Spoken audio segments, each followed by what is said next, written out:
So first, in the panel, you talked a little bit about how just getting that orange color for the shirts took so long to do. I'm curious what other elements from both of your perspectives were similar to that in terms of to get it just right, it really took a lot of extra work. I would say the most labor-intensive, involving all aspects of the department we're working on, the dryads, which are the tree people. We had to make fabric look like bark or moss or, just bits of, forest floor.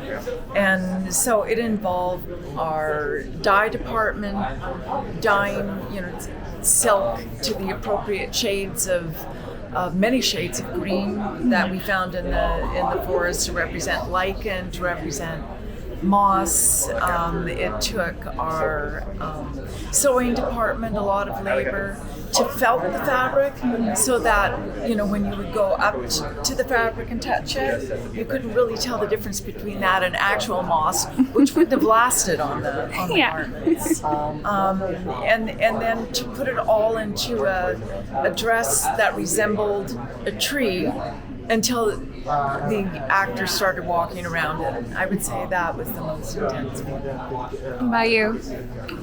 Can you ask the question again? It's okay. Just something similar to just getting the color right or what you just described that was hard for you to get just right from your perspective.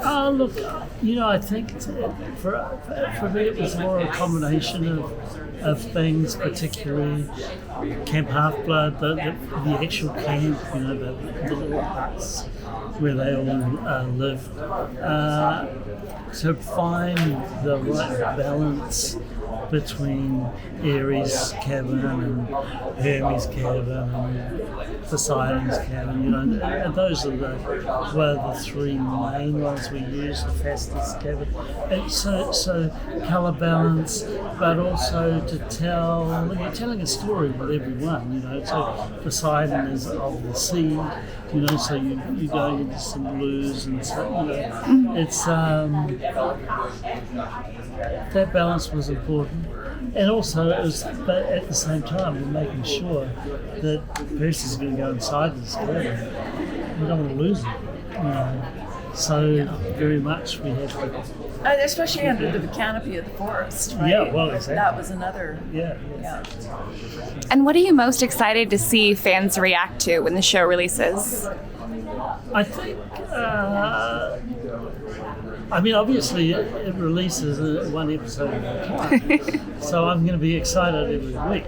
But for the first one, I think just the world. We don't really even get into Camp Half-Blood in the first one, do we? Well, not in episode 1, and we do in episode 2. Episode 2, which they may come out. I heard. But yeah, Camp Half-Blood for me is an amazing place, and I'm really keen to hear what people think about it. What about you? For me, I think the world I'm most excited to see, because I haven't seen it yet, is the underworld. Mm-hmm. Because we had characters in there the word, just comes off my tongue so easily now, the Asphodelians, which I've never heard of. But it's just that they're very sculptural, like immovable kinds of creatures, just wrapped in shrouds.